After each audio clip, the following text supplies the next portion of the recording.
అవసరం మనిషిని ఎంతకైనా తీసుకెళ్తోంది. ఎవరితోనైనా చుట్టరికం కల్పిస్తుంది అని చెప్పడానికి ఎలాంటి సంకోచం అవసరం లేదు.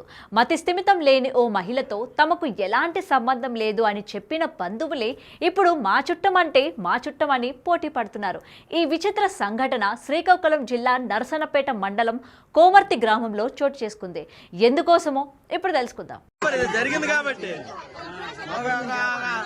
ఆవిడకి రోడ్డు మీద వదిలేశారు. తండ్రి ఎవడో తెలియదు. ఇప్పుడేమో అందరూ వచ్చేసారు, దెబ్బలు ఆడుకుంటున్నారు.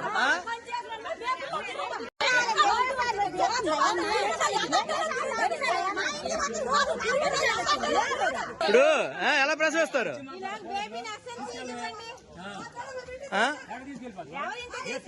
ఏమమ్మా నీ పిల్ల అయితే రోడ్డు మీద ఉంది, ప్రసవించింది. బొర్రపోతే మీరు బాధ్యత చూసుకోవాలి కదా.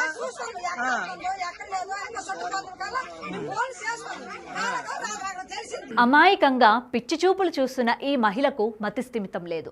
తనకంటూ ఎవరూ లేని అనాథ. అయితే ఈ కామాంధుడి కర్కసానికి బలయిందో కానీ ఆదివారం నాడు ప్రసవం జరిగి పండంటి మగబిడ్డకు జన్మనిచ్చింది. అంతే, నిన్నటిదాకా ఆమెతో ఎలాంటి సంబంధం లేదన్న బంధువులు బీరపీచు చుట్టరికం కలిపి మేమున్నామంటూ పోటీ పడుతున్నారు. అందుకు కారణం పుట్టిన మగబిడ్డ ముద్దులొలికే మోము కావడమే కారణం.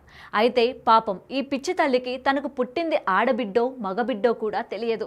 అంతేకాదు, తనకు గర్భం ఎలా వచ్చిందో అందుకు కారణం ఎవరో కూడా తెలియదు. నీతో స్నేహంగా ఎవరున్నారో మగవాళ్ళు ఎవరున్నారు తెలియదు. నీతో ఎవరు మాట్లాడారు అనేది ఇంతకు ముందు ఒక సంవత్సరం క్రితము అప్పుడు ఎవరు మాట్లాడారు తెలియదా? మగవాళ్ళు ఎవరు నీతో మాట్లాడారు? నువ్వు ఎలాగ ప్రెగ్నెంట్ వచ్చిందో నీకు తెలుసా? నువ్వు ఎలాగ డెలివరీ అయ్యావు?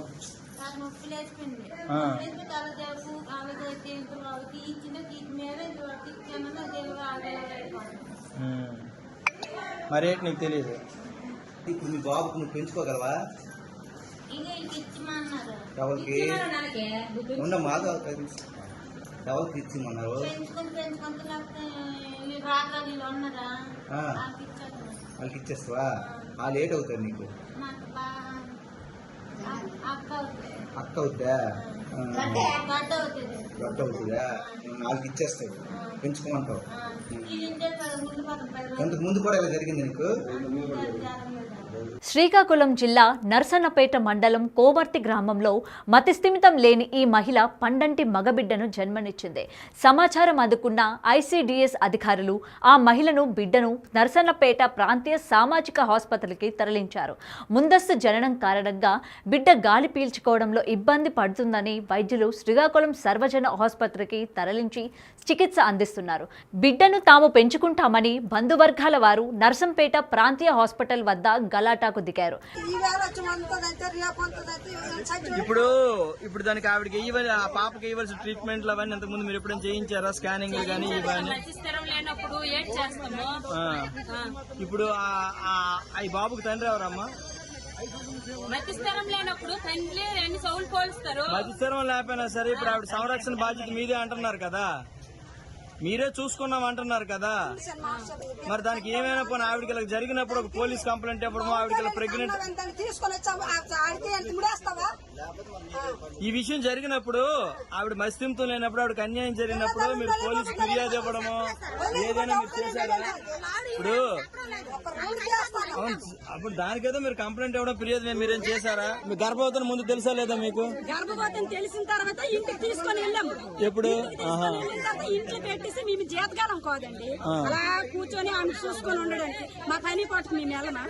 మేము వెళ్ళిపోయిందనేసి ఎన్ని దుక్కులో రికమెండేషన్ ఇచ్చాము, వెనకదనం చూస్తాము. ఐసీడీఎస్ అధికారులు, చైల్డ్ వెల్ఫేర్ సిబ్బంది ఆ మగబిడ్డను సంపూర్ణ వైద్యం అందిన తర్వాత శిశుగృహానికి తరలించేందుకు ఏర్పాటు చేస్తున్నారు.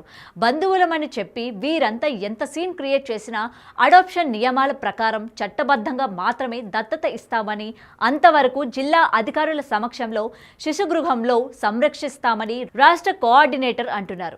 నేను జిల్లా బాల రక్షణ విభాగంలో కౌన్సిలర్గా పనిచేస్తున్నాను. ఈ అపోజమ్మ అనే మానసిక రుగ్మతలు గల మహిళ 30 సంవత్సరాల వయసు ఉంటుంది దాదాపు. ఈమె నిన్న రాత్రి 10 గంటల సమయంలో కోమార్తి జంక్షన్ వద్ద అంగన్వాడీ సెంటర్ పరిధిలో మగబిడ్డను ప్రసవించినట్లు సమాచారం అనేది ఆ పరిధిలో ఉన్న, ఆ గ్రామ పరిధిలో ఉన్న అంగన్వాడీ టీచర్సు, ఆ గ్రామ ప్రజలు వాళ్ళు మన పోలీస్ స్టేషన్కి 1098కి సమాచారం ఇవ్వడంతో ఆ సమాచారం మేరకు తల్లి బిడ్డని సేవ్ చేయాలనే ఉద్దేశంతో శ్రీకాకుళం అక్కడ ప్రభుత్వ పోలీస్ స్టేషన్ నుంచి ఒక సిబ్బందిని పంపించి అక్కడ నుంచి హాస్పిటల్ కమ్యూనిటీ హెల్త్ సెంటర్ తీసుకురావడం జరిగింది. తల్లి బిడ్డకి చికిత్స చేయగా బేబీ యొక్క ఆరోగ్య పరిస్థితి లో బర్త్ అయినందున బేబీ నెలలు నిండకుండా పుట్టడం వలన బ్రీతింగ్ సమస్య ప్రాబ్లంతో ఉండడం వలన ఐసీయూలో ఉంచాలి. బేబీకి మెరుగైన వైద్యం కోసం ఇక్కడున్న సూపరింటెండెంట్ గారు శ్రీకాకుళం ప్రభుత్వ సర్వజన ఆసుపత్రికి రెఫర్ చేయడం జరిగింది. ఈ సమాచారం నిమిత్తం మేము అక్కడ సంరక్షణ అయిన తర్వాత వెంటనే మేము చైల్డ్ వెల్ఫేర్ కమిటీ ముందు ప్రొడ్యూస్ చేసి బేబీని ఆరోగ్య పరిస్థితి మెరుగుపడిన తర్వాత ఈ శిశు సంరక్షణ కేంద్రం అనేది శిశుగృహలో చేర్పించడం జరుగుతుంది. తదుపరి చర్యలు అనేవి చట్టపరంగా బాల న్యాయ చట్టపరంగా జరుగుతుంది. ఏది ఏమైనా ఇప్పుడు ఈ పిచ్చి తల్లి ప్రసవం జిల్లా వ్యాప్తంగా తీవ్ర చర్చనీయాంశమైంది. For more videos like this, subscribe Big TV channel.